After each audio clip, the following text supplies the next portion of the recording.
Bueno, Egunon de Noí, continuamos con una nueva píldora formativa en materia de investigación e innovación. Hoy concretamente nos vamos a centrar en la atención basada en valor y cómo podemos transformar la práctica clínica a través de enfoques centrados en el paciente y en la eficiencia del sistema de salud. Para ello contamos con Anne Fullaondo, que es licenciada en Biología por la Universidad Autónoma de Madrid, doctora en Genética y Biología Molecular por la Universidad del País Vasco. Tiene un amplio currículum que voy a tratar de resumir. En 2012 obtuvo el máster en Métodos de Investigación y Evaluación de Servicios Sanitarios, Economía de la Salud por la UNED. Obtuvo también certificado de especialización en Liderazgo y Transformación en Organizaciones y Sistemas de Salud de Deusto Business School. Tiene una amplia formación con numerosos posgrados, también cursó Liderazgo, Organización para el Cambio del Institute for Healthcare Improvement. Y bueno, en 2024 finalizó el programa Dirección Estratégica de Entidades Científicas y Tecnológicas de SADE. Anne, desde el año 2012, es investigadora en Cronigune y desde el año 2023 hasta la actualidad es directora científica del Instituto de Investigación Biosistemac en Investigación en Sistemas de Salud. Hoy nos va a presentar la ponencia que lleva por título Experiencias de atención basada en valor, precisamente para compartir con nosotros su extensa experiencia en este tipo de proyectos que se han desarrollado en Osakidetza y en los cuales pues, organizaciones como la nuestra participamos y colaboramos activamente. Eskerrik asko, Anne.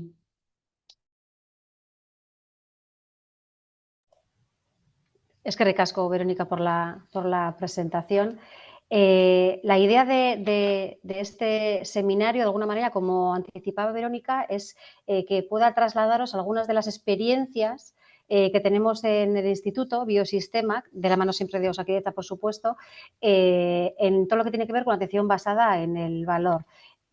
Seguramente muchos ya sois conocedores de este movimiento, pero para estructurar esta presentación de alguna manera voy a hacer una primera introducción por contextualizar de qué estamos hablando, algunas cuestiones en este momento en Osakidetza, dónde estamos en cuanto a la implementación de distintas experiencias de atención basada en el valor, la metodología que desde el instituto estamos utilizando cuando ponemos en marcha este tipo de iniciativas, comunidades o proyectos, y luego un caso concreto he escogido la comunidad de Voice porque, digamos, es en la que hemos participado y la que tiene una trayectoria más extensa, ¿no? Y de alguna manera me permite contar toda la historia de cómo se arranca una comunidad de atención basada en el valor y cómo se acaba, ¿no? Ya para mostraros algunos resultados. Y luego unos últimos apuntes de hacia dónde vamos y siempre pensando en Euskadi y en Osakidetza concretamente. Bien, para comentar... contextualizar de alguna manera la atención basada en el valor, que también en muchas ocasiones se llama medicina basada en el valor, pero atención nos parece un término un poquito más amplio en términos de salud, más que únicamente medicina. Comentaros que esto lo que significa es un cambio de paradigma, ¿no? Hasta ahora se hablaba mucho de la medicina basada en la evidencia, que de alguna manera se puede definir como el uso consciente, explícito y juicioso de la mejor evidencia científica que esté disponible para poder tomar decisiones respecto a la atención provista a los pacientes. Desde siempre y actualmente también la medicina basada en la evidencia se considera el método científico, digamos, como la mejor herramienta de la que se puede disponer para conocer la realidad y expresarla de forma inteligible y sintética. Sin embargo, desde hace ya 2 décadas, diría incluso algo más, empezó todo el movimiento que se denomina atención basada en el valor o medicina basada en el valor. Y como comentaba, a lo que nos lleva, digamos, a los sistemas sanitarios es a un cambio de paradigma total. ¿Y qué es la atención basada en valor, ¿no? ¿O qué es el valor? Probablemente ya habréis oído mucho sobre esto, ¿no? Y lo que el valor, según Michael Porter de la Harvard Business School, es la relación que existe entre los resultados alcanzados en los pacientes y el coste que requiere esos resultados. Entonces, al final, cuando hablamos de valor, lo que significa es una nueva forma de organizar la atención sanitaria que se centra en aumentar el valor para las personas atendidas, es decir, las y los pacientes. Y en este contexto, el valor se define como los resultados que son relevantes para los pacientes. Ese es el matiz, digamos, ¿no? Lo que realmente les importa en relación a los costes necesarios para poder lograr dichos resultados. Este movimiento de atención basada en valor, como digo, se inició en un plano más teórico hace más de 2 décadas por Michael Porter y sus compañeros, y es cuando años después se creó lo que también seguro que conocéis, que es ICHOM, o el Consorcio Internacional de Medidas de Salud, ¿no? Medidas reportadas por pacientes, por matizar. Esta es una organización sin ánimo de lucro que se fundó en 2012 por Michael Porter, que digamos es ese pensador, ¿no?, que por primera vez lanzó los mensajes de atención basada en el valor, junto con compañeros del Instituto Karolinska y el Boston Consulting Group. Y la misión de este consorcio, digamos, que es potenciar la atención basada en valor mediante la definición de baterías estándares de medidas de salud. Medidas de salud que el matiz, digamos, o el matiz diferencial es que son medidas de salud que realmente importan, ¿verdad?, a los pacientes. Esta es la misión de este consorcio. ¿Cuál es la agenda estratégica de este consorcio de ICHOM? Por un lado, como he dicho anteriormente, se ha dedicado durante muchos años a definir con expertos y expertas a nivel mundial en patologías concretas lo que definen como baterías estándares de medidas. Esto lo han hecho durante mucho tiempo y lo siguen haciendo, van incluyendo progresivamente nuevos estándares, nuevas baterías estándares a ese catálogo que está disponible, que está en abierto, y además también tratan de potenciar ese análisis comparativo entre distintas organizaciones a nivel mundial, ¿no?, los benchmark que se dice de resultados en salud. Es ahora, en este momento, donde más están poniendo el esfuerzo o el foco en tratar de hacer estas comparaciones interorganizaciones a nivel internacional. En cuanto a estas baterías estándar o estándar set que se llaman en inglés, la manera de trabajar es para una patología en concreto. Se reúnen, digamos, o convocan a un grupo de personas líderes en esa patología a nivel internacional que, junto a grupos de pacientes, van definiendo cuáles son las variables que hay que incluir en cuanto a medidas de salud para esa patología en concreto.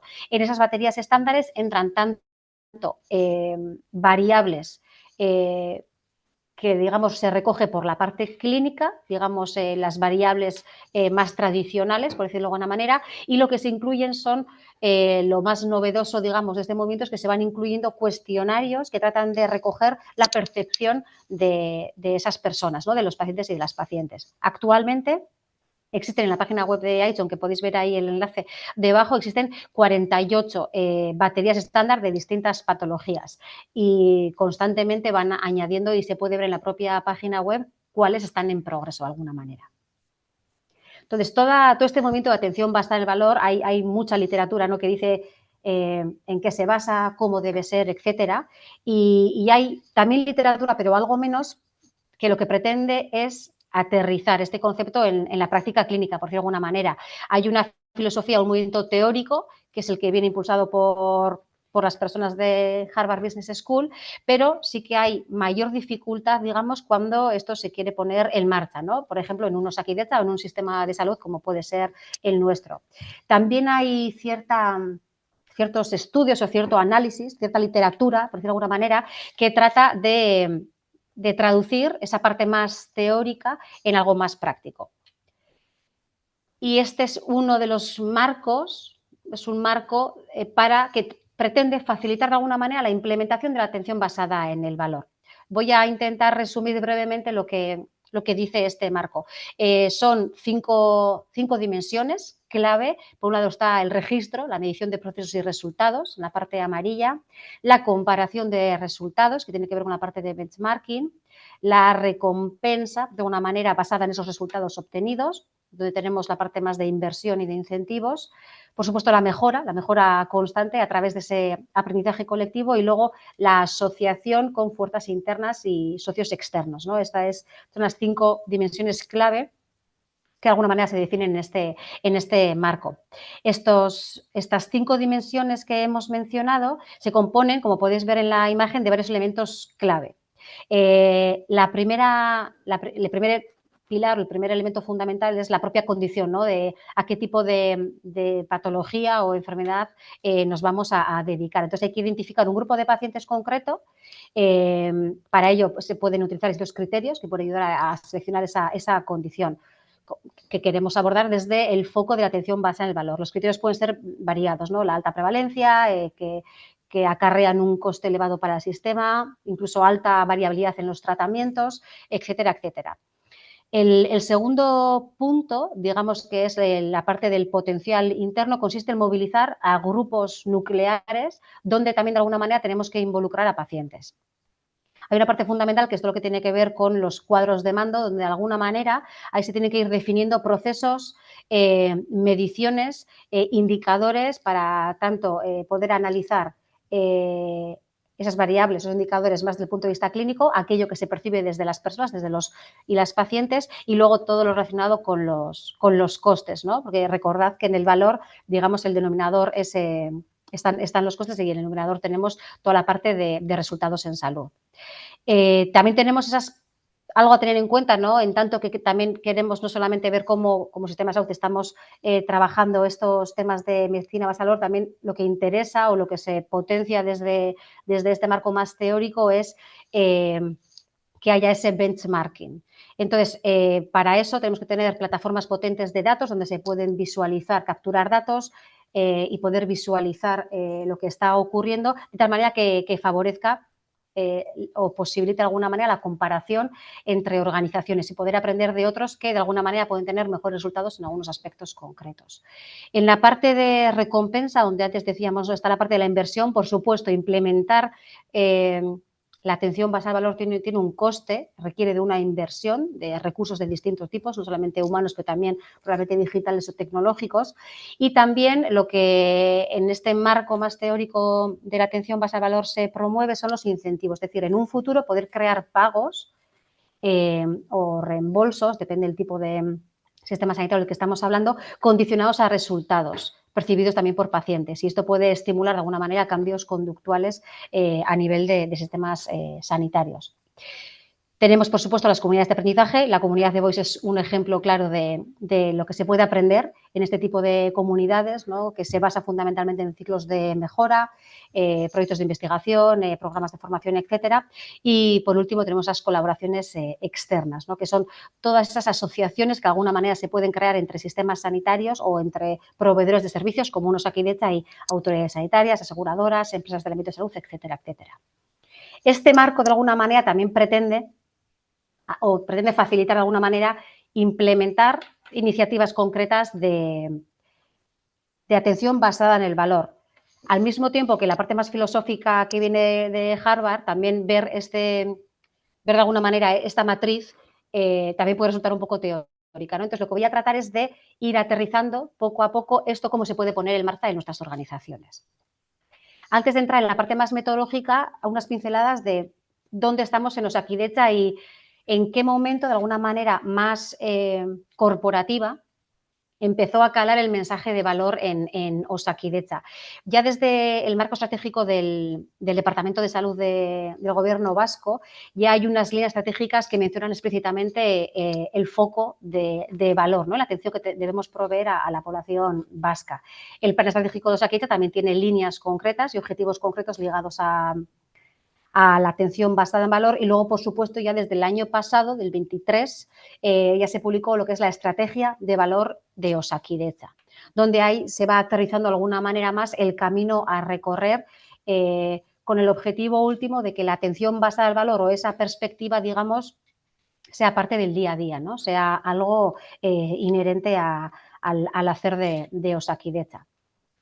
Estos tres documentos de alguna manera son ejemplos o son la base fundamental de esa estrategia corporativa o institucional que ya existe y hay una serie de pasos que también en Osakidetza, por aterrizarlo a nuestro entorno, habría que ir dando. Por un lado es que este foco de valor vaya impregnando de alguna manera las rutas asistenciales, los procesos asistenciales que tenemos en Osakidetza para distintas patologías, poder diseñar medidas de resultados, tanto las recogidas por la parte clínica como aquellos resultados percibidos por pacientes. Por supuesto, algo fundamental es que los sistemas de información acompañen todo esto, poder digitalizarlo, automatizar una serie de procesos. Si no, no podríamos decir que esto no sería sostenible, es decir, que hubiera que realizar muchos de los procesos de una manera más manual sin el apoyo de la tecnología, sería algo que lo que nos haría estar abocados, digamos, al fracaso por no ser sostenible. Una vez que vamos escalando, digamos, en estas escaleras, estos peldaños, podríamos llegar al punto en el que se puede ir desplegando distintas rutas, procesos asistenciales o Osakidetza con este foco, ¿no? Con el objetivo último de ir revisando, evaluando lo que estamos haciendo y, por supuesto, con el foco también de esa mejora continua. Y en este caso, con la percepción o integrando o implicando la perspectiva que recibimos desde la parte de los pacientes. Todo lo que he venido a decir hasta ahora, de alguna manera, es un poco el marco de cómo se debe hacer, ¿no? Lo que puede estar por una parte en la literatura y cómo tenemos el contexto más institucional a nivel de Osakidetza. Pero cuando queremos poner algo en marcha, una iniciativa de este estilo, ¿no? Queremos abordar un proceso asistencial concreto, de una patología concreta, y queremos empezar a incorporar elementos de valor o ese prisma o esas lentes de valor a ese proceso asistencial concreto. Existen unos pasos que nosotros os hemos ido, de alguna manera, con Osakidetza, porque todo lo que voy a explicar ahora es con Osakidetza, con distintas OSIs según la patología concreta que hemos ido abordando, una de ellas también la OSI Bilbao-Basurto. Os voy a tratar de explicar brevemente, pinceladas sobre los pasos que hemos ido dando para poder recorrer todo ese abordaje de la atención basada en el valor. Por un lado, desde la parte más metodológica, las primeras cuestiones que hay que abordar una vez que ya tenemos, digamos, la patología o el proceso asistencial identificado, aquello que queremos abordar, existen dos actividades, de alguna manera, que son fundamentales. Por un lado es el mapeo de procesos asistenciales, esto es desde el prisma o desde la perspectiva del sistema sanitario, qué está ocurriendo, y luego, por otro lado, es explorar cuál es la experiencia de los pacientes. Ambas actividades lo que pretenden es un aprendizaje colectivo, poder compartir experiencias desde ambos lados, por de alguna manera, y poder intercambiar las lecciones aprendidas, ¿no? Con el objetivo último de mejorar. Voy a dar algunas pinceladas primero del mapeo de procesos asistenciales, que esto al final, descrito en la literatura, no deja de ser una forma de auditoría clínica. Se examina de alguna manera cómo se maneja el viaje del paciente usando la perspectiva del paciente, pero digamos que el input o el análisis se realiza desde la parte del sistema, desde la parte de los equipos multidisciplinares profesionales. Se pretende identificar problemas, áreas de mejora y sugerir propuestas para de alguna manera avanzar o mejorar en esas áreas que se han visto que pueden tener margen de mejora. Los procesos el mapeo de procesos asistenciales, ¿por qué pasos normalmente solemos transitar? Por un lado, hay que identificar el proceso y cómo está organizado, hay que recoger información, se crea un mapa, el mapa de proceso asistencial, se analiza al detalle cada uno de los procesos de los que consta ese mapa y se identifica áreas de mejora y se incorporan mejoras propiamente dicho. Concretamente, un mapa de procesos asistenciales, ¿qué es lo que incluye? Pretende, por un lado, diferenciar las fases del continuo de atención de esa patología X que estamos hablando, de ese proceso asistencial específico que tenemos en mente. Para cada una de esas fases hay que definir las actividades que se realizan y reconocer cada una de esas actividades en qué ámbitos asistenciales se prestan, por decirlo de alguna manera. Identificar los agentes o los actores que están involucrados en cada actividad, localizar los momentos en los que la parte clínica de alguna manera interactúa con los pacientes. Si es posible, esto es algo un poquito más complejo, se identifica el tiempo requerido para cada una de estas actividades y transiciones y con toda esa información se diagnostican áreas de mejora. Este es un proceso complejo, también depende de cuántos servicios o cuántos profesionales están involucrados en este proceso que vamos a explorar, pero a su vez es súper enriquecedor porque se ve el mismo proceso asistencial desde distintos prismas, ¿no? Cada uno desde su lado. Y suele resultar un ejercicio, como digo, muy enriquecedor que permite mejorarlo simplemente por el hecho de haberlo analizado conjuntamente. ¿Cómo lo solemos hacer desde el Instituto con Osakidetza? Grupos de trabajo locales, donde, según cómo de compleja sea la patología, suelen ser multidisciplinares, pueden estar distintos servicios involucrados, junto con equipos de atención primaria. Normalmente, para que un proyecto así de alguna manera sea sostenible, ¿no? Y escalable, el aval de la dirección de la organización correspondiente es fundamental. También debe haber algún empuje de una persona líder, ¿no? Desde la perspectiva clínica, que de alguna manera pueda empujar, motivar a sus compañeros. Un soporte metodológico, ¿no? Como en un momento lo que podemos prestar desde los institutos, también es fundamental, ¿no? Para poder organizar todas las actividades que hay que realizar y el hacerlo todos conjuntamente de alguna manera hace que aumente ese sentimiento de pertenencia y compromiso. Las reuniones son dinámicas grupales, obviamente, con una metodología concreta y lo que se pretende en esas reuniones de trabajo es identificar aquellos puntos que ya he dicho en la diapositiva anterior, fases, actividades, ámbitos, etcétera. Toda esta información de alguna manera se visualiza en una ilustración, en un grafismo con un lenguaje estandarizado que lo que permite es comparar lo que ocurre aquí y puede ocurrir en otro lugar, que se interprete fácilmente, por supuesto, y que sea muy visual. Y este ejercicio, que al final como producto final puede tener, además del aprendizaje durante el proceso, ese mapa, lo que te puede ayudar es, o lo que debe ayudar es a rediseñar ese proceso. Eliminar deficiencias, que los procesos sean cada vez más fluidos y de alguna manera que aporten valor a todas las personas que están involucradas.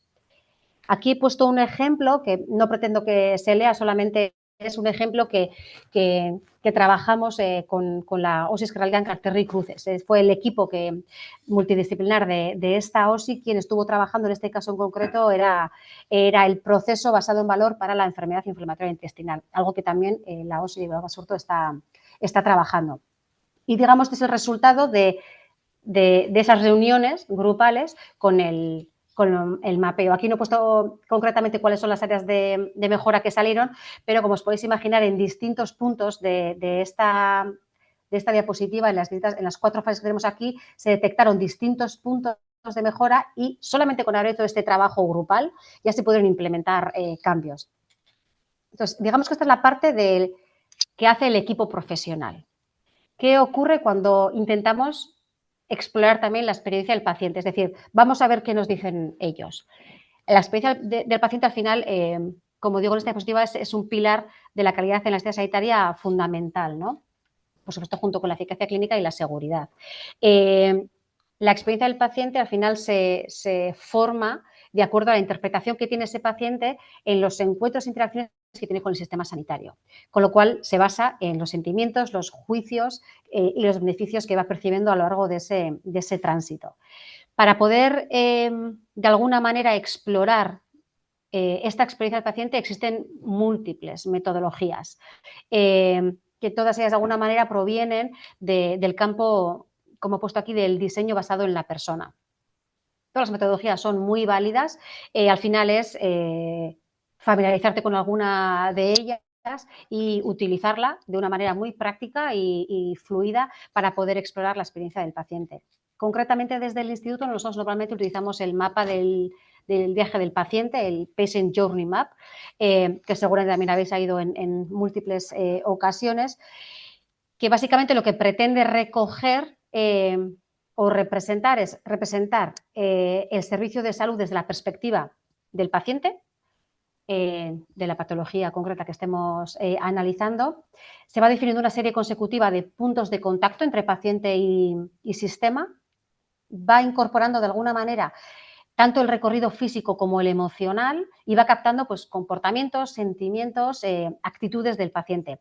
Todo esto de alguna manera va ilustrando o dibujando cuál es la relación entre el paciente y la organización de una manera muy dinámica. Y finalmente se visualiza en un grafismo también muy, muy intuitivo cuál es la experiencia de estos pacientes, que al final, además de poder identificar áreas de mejora percibidos y comunicados desde los usuarios, desde los pacientes en nuestro caso, también promueve de alguna manera esa empatía, ¿no? hacia los pacientes. En cuanto a las dinámicas, a las metodologías que estamos utilizando para poder pintar este mapa del viaje del paciente, pues también son actividades próximas o típicas, vamos a decir, de aproximaciones cualitativas, ¿no? Entrevistas individuales o grupos de discusión, grupos focales que fundamentalmente lo que pretenden es escuchar cuáles son las historias de los pacientes, destacar cuál es su experiencia. Con toda esa información se definen valores, acciones y se hace o se fomenta una reflexión conjunta que finalmente deriva en un mapa y que tiene detectadas áreas de mejora. Es decir, sería el equivalente al mapeo de procesos asistenciales realizado por el equipo profesional y en este caso tendríamos un ejercicio similar, pero desde lo que se vive como paciente. Aquí otra vez he añadido uno de los ejemplos que hemos trabajado con la OSI Esquerraldean, Carterri y Cruces, simplemente como ejemplo de cuál puede ser el producto final de esa experiencia de pacientes. Entonces, aquí, como ves, en la parte de arriba, digamos, estarían esas 4 fases que ya se han identificado, son las mismas que aparecen en el mapeo de procesos asistenciales y para cada uno de ellos, como resumen o síntesis de lo que hemos recibido de los pacientes en esas sesiones grupales o entrevistas, podemos ir poniendo qué es lo que les sucede en ese momento, qué está pensando, cuál es su experiencia emocional, junto con digamos, anotaciones concretas, frases concretas que van comentando, cuáles son sus emociones principales, cuáles son los profesionales de referencia en cada uno de esos momentos y aquí ves que hay una serie de puntos de mejora. Una vez más, al igual que ocurre con el mapeo de procesos asistenciales, solamente con hacer esta dinámica ya vamos detectando muchas áreas de mejora, ya vamos incorporando esa perspectiva también de paciente, ¿no? Esos elementos de valor o esas pinceladas de valor. En muchas ocasiones, las cuestiones que se identifican o que se detectan por parte de pacientes como puntos de mejora, en muchas ocasiones son fácilmente solventables, ¿no? Es cuestión de reorganización de la atención. En muchos casos no requiere de cambios muy drásticos, ¿no? que pueden resultar complejos de llevar a cabo. Bien, una vez que tenemos, por recapitular, estamos intentando poner en marcha una iniciativa de atención basada en el valor y hemos dicho que los primeros 2 pasos puede ser, por un lado, realizar ese mapeo de proceso asistencial, incorporamos ya ciertas mejoras, un ejercicio similar, pero desde la perspectiva de pacientes, también se detectan, se diagnostican unos puntos de mejora, en muchos casos se pueden implementar ya mejoras y digamos que arrancamos con la recogida de datos. Antes hemos dicho que se pueden utilizar los estándar set de ICHOM para la patología concreta que estemos abordando y durante una ventana temporal X, depende de la patología, se va recogiendo información. Una vez que tenemos toda esa información recogida, imaginaos que hablamos de la enfermedad inflamatoria intestinal, por ejemplo, que es una de las patologías en la que la OSI Bilbao Basurto está muy implicada. Una vez que, siguiendo los estándar set más las variables que al equipo profesional haya parecido interesante recoger, una vez que tienes toda esa información, digamos, llega toda la complejidad asociada a lo que es la analítica de datos. Aquí hemos puesto las 4 cuestiones que solemos manejar desde nuestro instituto.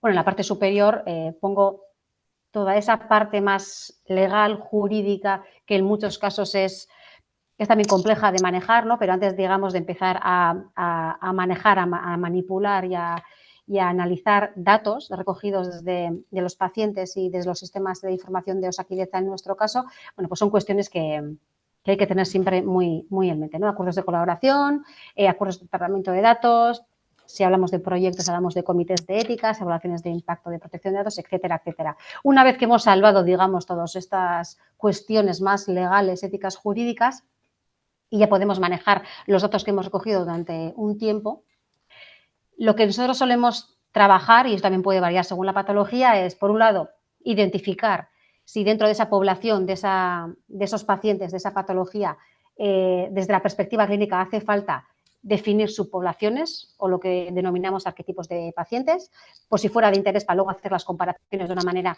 más rigurosa. Construir los indicadores, los estándares de ICHOM, seguramente muchos de vosotros ya los conocéis, estáis familiarizados, pero no te proporciona indicadores, lo que te proporciona son variables, es decir, qué información hay que recoger, pero no te guía, no te orienta a los indicadores que se pueden utilizar. Esa es una labor, digamos, del equipo investigador, el equipo clínico profesional que está trabajando en esa iniciativa.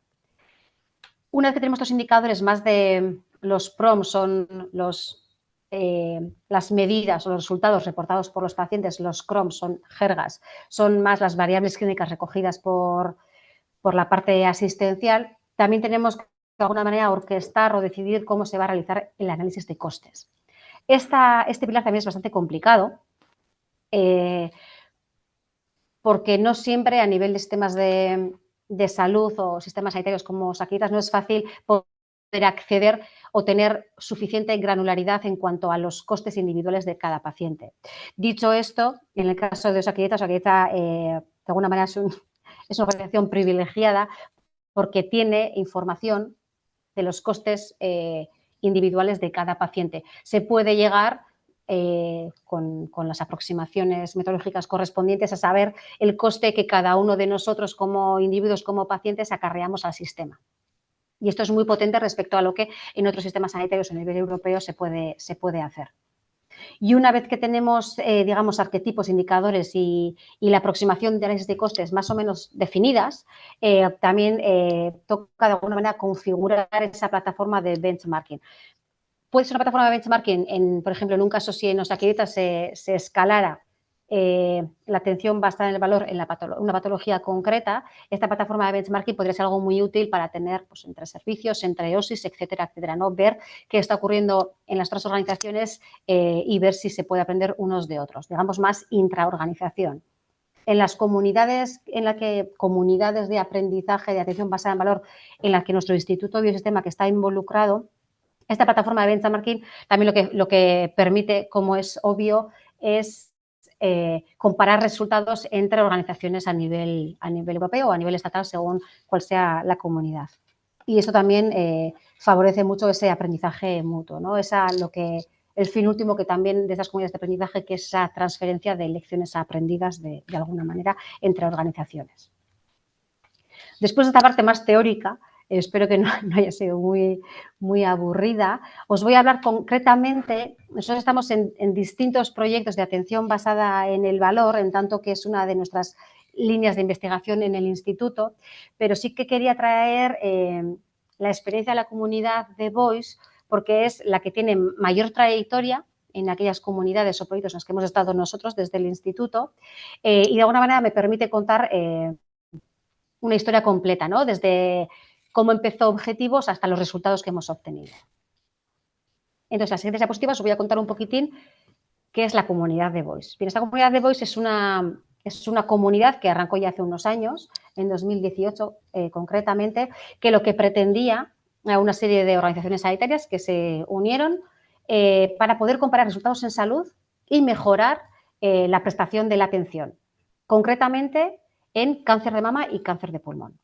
Queríamos medir los resultados de salud percibidos por los pacientes, los PROMs, digamos, en la práctica clínica rutinaria, de una manera sistemática y a largo plazo. Cuando hablamos de sistemática y a largo plazo son matices muy importantes, porque esto lo que significa es que tienes que orquestar de alguna manera toda la organización de procesos, pero también de herramientas digitales que te facilitan esta implementación con el objetivo de que sean herramientas con las que están familiarizados los profesionales. Es decir, en nuestro caso son herramientas corporativas de Osakidetza.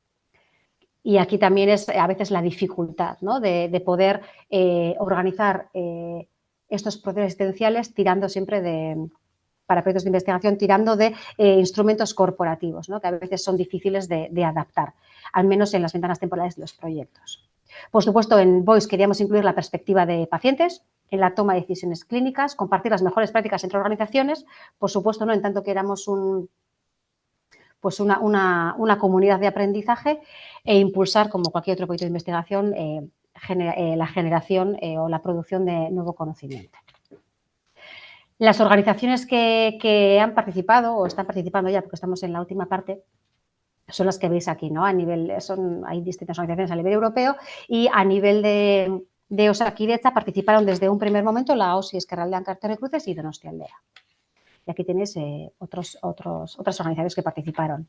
El recorrido que hemos tenido, como veis, es largo porque ya anticipo que estas cuestiones de modificar, ¿no?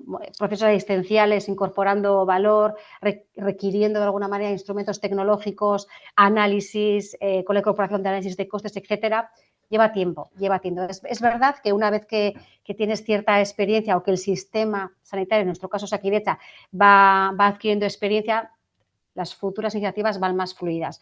Pero estas eran unas de las que primero empezaban a arrancar, había ya alguna experiencia previa y bueno, hay obstáculos que se van salvando, pero son dificultades que te vas encontrando por el camino. Los pasos que hemos dado son los que ya hemos comentado.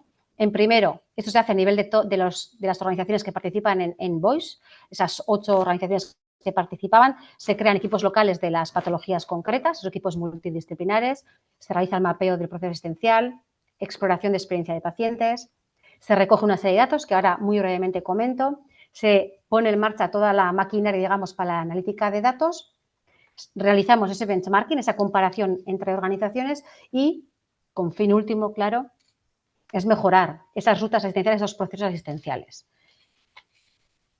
Las variables que se han recogido en la comunidad de VOICE, no voy a entrar en detalle, pero fundamentalmente el mensaje que quería lanzar era que nos hemos basado en este dibujo que tenéis aquí, es la batería estándar de ICHOM para cáncer de mama, concretamente.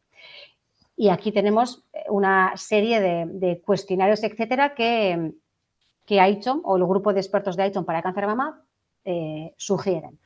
Se ha recogido toda esta información tanto en un punto basal como en seguimientos al de 6 meses y al de 1 año, alrededor de 700 pacientes a nivel de la comunidad de VOICE. Y puedo decir que el grueso de los pacientes se había recogido aquí en Euskadi. Lo mismo para cáncer de pulmón. Nos hemos basado en la batería estándar de ICHOM de cáncer de pulmón.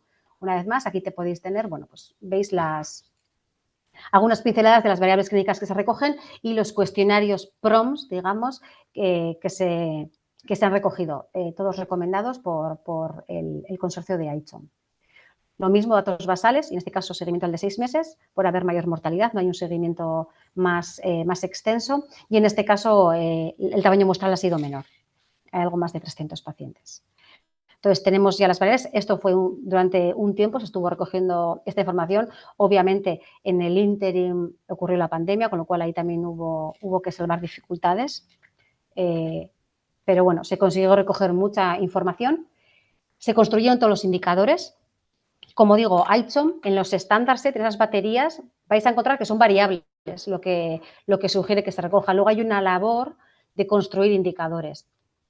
En la comunidad de VOICE, lo que desde el instituto intentamos hacer es que estos indicadores fueran muy informativos, robustos y muy sintéticos desde la perspectiva científica y clínica, que fueran útiles para los profesionales, que tuvieran sentido para profesionales y para pacientes, y que de alguna manera fuera factible su uso para el benchmarking, ¿no? Queríamos que fueran muy informativos, pero que tampoco nos complicaran la vida. Se analizaron los cuestionarios que ICHOM proponía, se ha analizado la lógica de cada uno de los cuestionarios y se fueron, digamos, construyendo indicadores e índices sintéticos. Y todo esto se ha llevado a cabo a través, digamos, una metodología Delphi adaptada para ir construyendo los indicadores. Y aquí a mano derecha tenéis, de alguna manera, los indicadores finales. Resultados en salud, de proceso, la parte más económica y los de ajuste riesgo, tanto para pulmón como para mama. Ya veis que había una cantidad considerable de indicadores. Recogemos información, construimos indicadores. También, de alguna manera, tanto para cáncer de mama como para cáncer de pulmón se definieron arquetipos, porque desde la perspectiva clínica tenía sentido hacer subpoblaciones en cada una de las patologías, porque no todos los perfiles de los pacientes que padecen la misma enfermedad son exactamente iguales, pueden variar, las percepciones pueden variar. Entonces, había una lógica clara por la parte clínica de tener que definir subpoblaciones. Se utilizó una metodología concreta, un abordaje estadístico más complejo para la parte de mama y algo más sencillo, más, digamos, fenotípica, según la trayectoria que llevaban en pulmón. Y como veis, acabamos con 8 arquetipos en mama, de alguna manera que consideraban o eran distintos en cuanto a la edad, tipo de cirugía axilar, quimio, radio y hormonoterapia. Y para pulmón, estos son los 4 arquetipos finales que consensuaron los equipos profesionales de las 8 organizaciones europeas que participaban, ¿vale? Todo esto se hacía a nivel de comunidad. Y aquí tenéis los 4 arquetipos: cirugía con intención curativa, radiación con intención curativa, terapia multimodal con intención curativa y terapia paliativa. De alguna manera esto nos permitía que los resultados que íbamos viendo, poder compararlos en subpoblaciones, ¿no? Que era, digamos, un ajuste o una comparación más rigurosa. Y también, afortunadamente, algo que al principio, cuando empezamos a trabajar con la comunidad, creíamos que no iba a ser posible, también conseguimos analizar los costes costes por paciente en todas las organizaciones que participaban en la comunidad.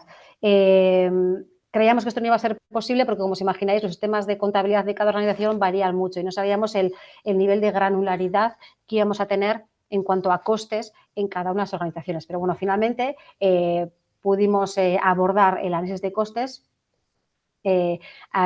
con el fin último de tener un coste promedio por cada uno de los arquetipos que hemos visto en la anterior diapositiva. Y este es solamente un pantallazo para la comunidad de Voice, digamos, la plataforma de benchmarking que hemos utilizado. No voy a entrar muy en detalles, pero básicamente, para que os hagáis una idea, lo que se podía ver en esta plataforma, aquí subíamos todos los datos de las 8 organizaciones para cáncer de mama y pulmón, y podías comparar tanto resultados en salud como los indicadores de proceso, los económicos que habíamos comentado, comparar en su totalidad, que es lo que tenéis aquí, ¿no? Todas las organizaciones que participaban, en este caso en cáncer de mama, en el estado basal, digamos, es la población total de todas las organizaciones, y luego aquí también nos permitía hacer filtros por arquetipo, ¿no? Para poder de una manera muy dinámica y muy interactiva, pues poder ver los datos, luego, como os podéis imaginar, pues te puedes descargar informes, etcétera, etcétera. Resultó bastante útil tener esta plataforma.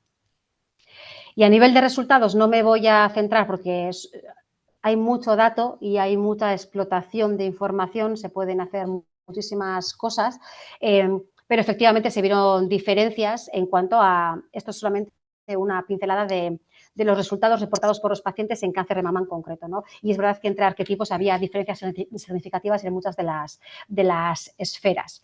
¿Qué es lo que te permite tener toda esta información?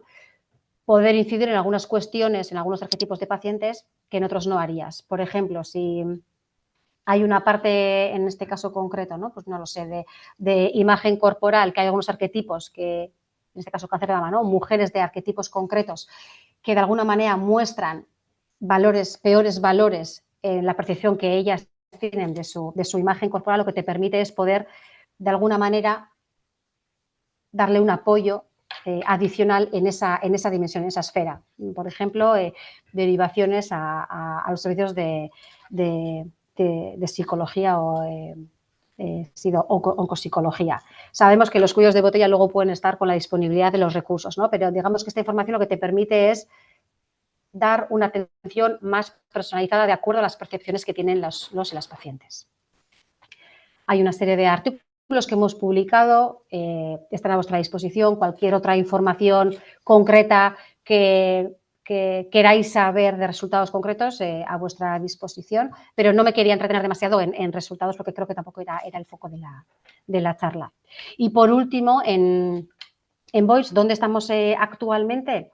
En ese último punto, que es tratar de compartir buenas prácticas entre las organizaciones que hemos estado, porque como os imaginaréis, hemos visto que hay diferencias entre organizaciones.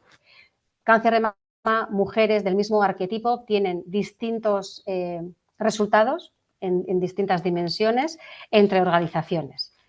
Si hay una organización que tiene mejores resultados, lo ideal, ¿no? Lo ideal, lo que uno puede pensar es, bueno, tratemos de aprender de esa organización que tiene mejores resultados. Y es donde estamos actualmente. Es verdad que esto ya en sí mismo es un reto. Es muy fácil decirlo, pero luego buenos resultados en aspectos concretos a veces no es tan fácil atribuirlo a procesos o a actuaciones específicas. Entonces, estamos tratando de diseñar una metodología o unos procesos para tratar de vincular o asociar o tratar de asociar mejores resultados a actuaciones concretas para poder trasladar esas actuaciones concretas a otras organizaciones que puedan tener un peor rendimiento o peores resultados en esos aspectos concretos. Esto no es fácil, no es fácil porque hablamos de procesos existenciales muy complejos y normalmente son los resultados, las variaciones de los resultados son multifactoriales, no se deben única y exclusivamente a algo muy concreto. Entonces, bueno, ahora estamos tratando de elucidar cómo podemos dar cierta metodología para poder realizar esta transferencia de buenas prácticas.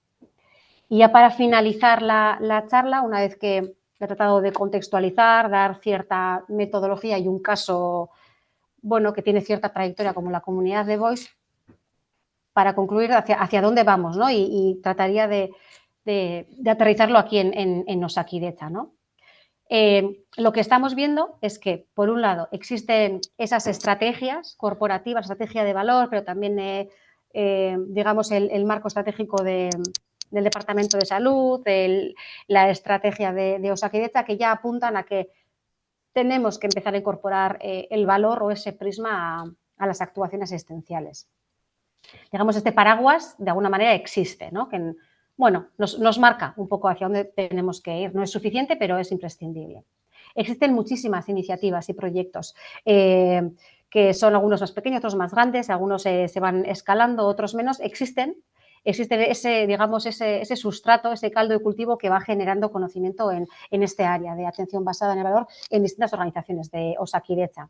Por otro lado, de alguna manera vamos optimizando, mejorando el proceso de recogida de información, extracción, análisis, visualización, comunicación, a través de las metodologías que de alguna manera vamos sofisticando y mejorando con la experiencia.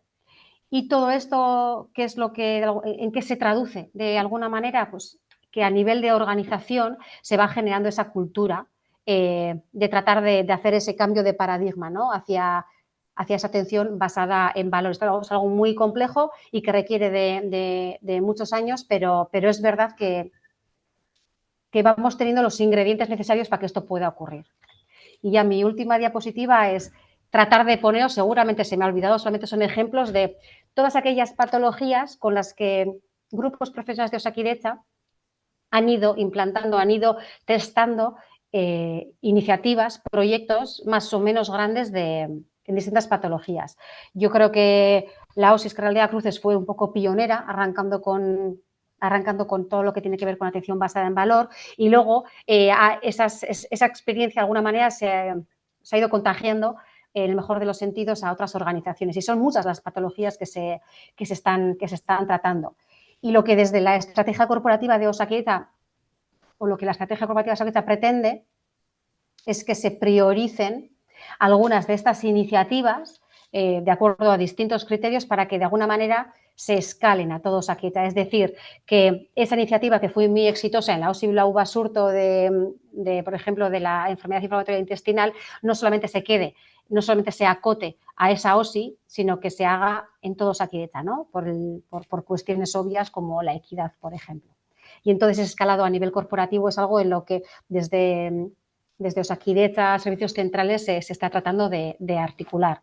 Es algo también complejo, como os imaginaréis, y yo aquí he puesto un horizonte de 2030, pero no sé si es suficiente. Pero bueno, el camino está arrancado, que yo creo que es muy positivo, y yo creo que puedo decir que al menos a nivel europeo, diría que a nivel internacional no existen tantos casos de éxito a nivel corporativos. Sí, tal vez como iniciativas aisladas, pero desde luego no a nivel de un sistema de salud. Y esto es, por mi parte, eskerrik asko guztioi. Eskerrik asko, Ane, por la presentación y por haber hecho todo este recorrido, ¿no? Desde la parte más teórica hasta en qué momento estamos, en qué consiste la atención basada en valor, y exponernos y ilustrarnos en todos esos proyectos que están desarrollando en Osakidetza. Quería agradecer también todo el trabajo que estáis realizando en esta línea desde hace años, además, como bien comentabas, ¿no? La exposición de este biosistema. Y además, pues bueno, con esa carrera de obstáculos que también has mencionado, ¿no? Que se han ido solventando poco a poco, con esas dificultades que requieren proyectos de esta envergadura, como poder realizar ese análisis de costes por pacientes. Me imagino que todo el trabajo que está detrás, algo que has explicado de forma muy amena, pero consensuar indicadores, sistematizar la extracción de datos y toda esa necesidad de generar consulta a las organizaciones. Tenemos a bastantes personas conectadas, algunas de ellas participan o han participado en proyectos de atención basada en valor. Animo a que podáis lanzar preguntas aprovechando que tenemos a Anne a través del foro y yo voy a aprovechar para hacerte alguna pregunta, ¿no? Comentabas también la necesidad de, bueno, compartir experiencias, por supuesto, ¿no? De poder implementar aquellas experiencias que están dando mejores resultados, porque es muy llamativo, bien lo comentabas también, ¿no? Que hay diferentes resultados entre diferentes organizaciones, más allá de los arqueotipos de pacientes, etcétera. También me gustaría preguntarte, o la pregunta va más dirigida a cómo estáis viendo y cómo estáis viviendo desde vuestra experiencia, que en aquellas patologías en las que estáis trabajando, ¿cómo cambia la atención basada en valor la práctica clínica de los profesionales? Has comentado que va muy dirigido a una medicina personalizada. Todos podemos entender, ¿no?, que el impacto que puede tener la experiencia del paciente desde el punto de vista de los pacientes quizás esté más claro, pero ¿cómo impactan a los propios profesionales de la salud que participan, Ani? Sí, yo creo que en nuestra experiencia al menos, en nuestra vivencia en distintos proyectos, sí que solamente el hecho, por ejemplo, el mapeo de procesos que hemos comentado, ¿no? El hecho de que distintos profesionales se sienten en una mesa a ver qué ocurre con un paciente con una patología concreta, ¿no? Y ver cuál es su recorrido y cómo se está haciendo. Yo las veces que he estado, la verdad que son súper inspiradoras, porque cada uno tiene su perspectiva y a veces se sorprende, ¿no?, de la perspectiva que tiene otro. Entonces yo creo que el conocer cómo trabajan otros y mejorar, mejorar en algunas áreas, porque a veces existen solapes, a veces existen gaps, y eso hay veces que no, digamos, no sale a la luz hasta que un grupo de profesionales que proporciona atención a un grupo a una población, digamos, de pacientes, no se sienta en la misma mesa. Y es verdad que en algunos casos yo creo que eso ya hace un clic, de alguna manera en los profesionales, porque empiezas a entender algunas cuestiones que puede ser que antes no entendieras o que igual ni siquiera fueras conocedor de ellas. Y yo creo que ya hay como cierto cambio en el comportamiento, ¿no? Ya tener una visión más global, yo creo que ya te da otra percepción de la jugada, por decirlo de alguna manera. Algunos cambios son muy sutiles, otros el hecho de son más a nivel de servicios o de equipos, pero yo creo que también el hecho de darse cuenta de la importancia de considerar la percepción de los pacientes, creo que eso también hace un cambio en el pensamiento de los profesionales. No es que, por supuesto, hasta ahora no se tuviera en cuenta lo que opinan los pacientes, ni mucho menos, pero es otra mirada. Y entonces yo creo que incorporar esa percepción en cómo se atiende a esa persona es distinto. Además, todo esto de alguna manera también lo que pretende es derivar en que en un momento dado esa interacción sea más enriquecedora y que en un momento dado los pacientes, las pacientes seamos capaces de participar también en la toma de decisiones. Entonces, yo creo que son cambios, claro, pueden ser cambios sutiles y al final cualquier cambio en el comportamiento humano requiere mucho tiempo, pero sí que se va sembrando cierto cambio de pensamiento o de filosofía. A veces es algo más operativo de maneras de hacer, ¿no? Pues, de distintas maneras de coordinarte entre servicios, por ejemplo, pero luego también tiene que ver mucho con las relaciones. Y eso creo que entrando en este tipo de iniciativas o en este paradigma, digamos, de atención basada en valor, se va incorporando de una manera muy natural desde la parte de los profesionales. Es que ricasco, Anne. No hay ninguna pregunta. Si nadie se anima, yo la última pregunta y cerramos para cumplir el tiempo. También agradecerte que te has ajustado perfectamente al tiempo. ¿Qué beneficios aporta para las organizaciones que están trabajando y están apostando por ese tipo de proyectos, Anne? Yo creo que es una obviedad decir, ¿no?, que el hecho de que nos podamos preocupar más de lo que realmente perciben los pacientes hace que los resultados en salud sean mejor, ¿no? Eso por un lado. Desde el punto de vista más de sistema, toda esta parte de mapeo, experiencia de pacientes, es una mejora constante de procesos, con lo cual hace que se optimicen procesos, que la eficiencia sea mayor. Y esto puede redundar o debería redundar en de alguna manera, todos aquellos despilfarros de esa metodología Lean que podemos tener todos en mente, de alguna manera se hagan a la luz, se mejoren y se eviten. Con lo cual, además de mejoras en en los resultados en salud de la población tiene también un claro impacto en ser más eficientes, en los costes, digamos, a los que tiene que hacer frente el sistema sanitario. Cualquier solape, redundancia que se vaya evitando, cualquier mejora en la coordinación, comunicación entre profesionales, eso ya está evitando un coste adicional, con lo cual es también claro que hace que los sistemas sean más eficientes y más sostenibles, ¿no? En tanto que los gastos en los sistemas sanitarios es difícilmente controlable. Entonces, aquello que esté en nuestra mano, pues deberíamos ser capaces de controlar. Hay cosas como la tecnología, los fármacos que van a más y eso en muchos casos igual es incontrolable, pero todo aquello que sea más a nivel organizativo deberíamos ser capaces de controlarlo en la medida de lo posible. Eskerrik asko, una nueva filosofía de trabajo, sin duda, ¿no? Para ser más eficientes y también para aumentar la calidad de la experiencia vivida también por nuestros pacientes. Hasta aquí, eskerrik asko por vuestro tiempo a todos y a todas y a Anne especialmente pues, bueno, por la colaboración en estos proyectos y por ayudarnos a compartir estas experiencias. Eskerrik asko por la invitación. Eskerrik asko. Eskerrik asko, agur. Agur.